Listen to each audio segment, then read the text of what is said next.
নমস্কাৰ মই গীতাঞ্জলি শৰ্মা পুনৰ এটা নতুন ভিডিও লৈ আহিছো চুলিৰ সমস্যা বুলি ক'লে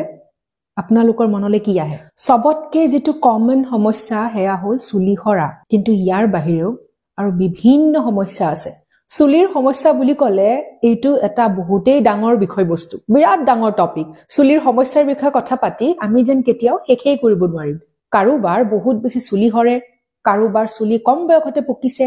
এনেকুৱা লোক আছে যাৰ চুলি মাজতে ছিঙি যায় দেন চুলিৰ আকফটা মুৰত উফি কাৰোবাৰ চুলিৰ গুৰি বহুত তেলতিয়া কাৰোবাৰ চুলিৰ গুৰি বহুত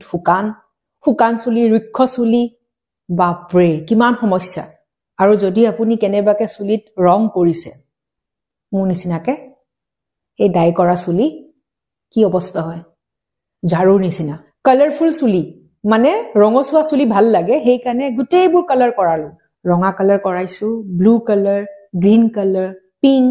পাৰ্পল এই আটাইবোৰ কালাৰ কৰালো আৰু এতিয়া পস্তাই আছো কাৰণ কালাৰ কৰাৰ পিছত চুলি একদম জাবৰৰ নিচিনা হৈ পৰিছে চুলিৰ যতন লোৱা অলৰেডি ষ্টাৰ্ট কৰিছো কিন্তু লগতে এটা সিদ্ধান্তও লৈছো যে কেতিয়াও আৰু চুলিত ৰং নলগাও ইমান ধুনীয়া কোলা চুলি এতিয়া কি অৱস্থা হৈ গৈছে যদি আপোনালোকে ৰং কৰিম বুলি ভাবিছে তেতিয়া হলে দুবাৰ ভাবিব হা তিনিবাৰ ভাবক ৰং কৰাৰ আগত আজিৰ ভিডিওটোত কেইটামান খুব কমন সমস্যাৰ সমাধান লৈ আহিছো আজিৰ যিকেইটা সমাধান হেয়া আপুনি খাই কৰিব লাগিব মানে ডায়েট চুলিত কি শ্যাম্পু লগাব লাগে কি কন্ডিশনাৰ ভাল হয় সেই বিষয়ে কথা নাপাতো আজি ডায়েটৰ বিষয়ে কথা পাতিম প্ৰথমতে ইন্টাৰনেল হেলথ ইম্পৰ্টেন্ট মানে ভিতৰৰ যে স্বাস্থ্য আমাৰ শৰীৰৰ হেয়া আমি বহুত বিশেষভাৱে তাৰ ওপৰত গুৰুত্ব দিয়া উচিত প্ৰথমতে খাদ্যৰ বিষয়ে কথা পাতিম যেতিয়া ইন্টাৰনেলি আপুনি হেলদি হ'ব ষ্ট্ৰং হ'ব তেতিয়া তাৰ ৰিজাল্ট আপুনি বাহ্যিকভাৱে দেখিব ভাল খাদ্য বস্তু মানে আপোনাৰ ছাল ভাল হ'ব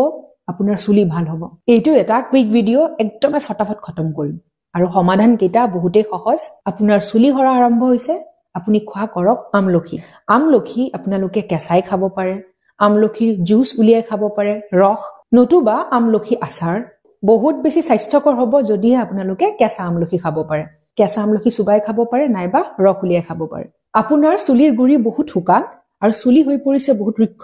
তেতিয়াহলে খোৱা কৰক আখৰোট এবিধ ড্ৰাই ফ্ৰুট হে আপোনালোকে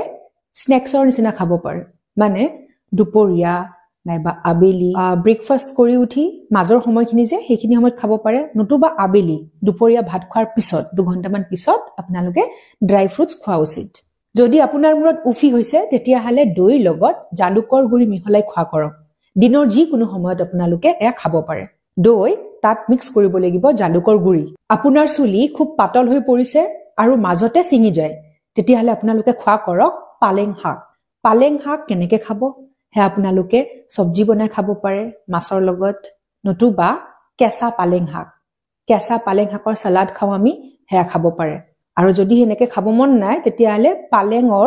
পালেং শাকৰ ৰস উলিয়াই জুচ বনাই খাব পাৰে আচ্ছা পালেং শাকৰ লগত আলু ভাল লাগে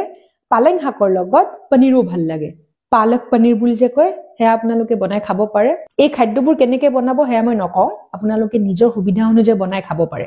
যদি কম বয়সতে আপোনাৰ চুলি পকিব ধৰিছে মানে অকালতে চুলি পকা আৰম্ভ হৈছে তেতিয়াহলে আপোনালোকে খাব লাগিব কোলা তিলৰ চাটনি ইমান টেষ্টি হে আপোনালোকে চাটনি বনাই খাব পাৰে ভাতৰ লগত যি সকল লোকৰ চুলি বহুত তেলতিয়া চুলিৰ গুৰি তেলতিয়া সেই লোকসকলে সেউজীয়া শাকপাচলি ফলমূল বিশেষকৈ টেঙা জাতীয় ফলমূল প্ৰটিনযুক্ত খাদ্য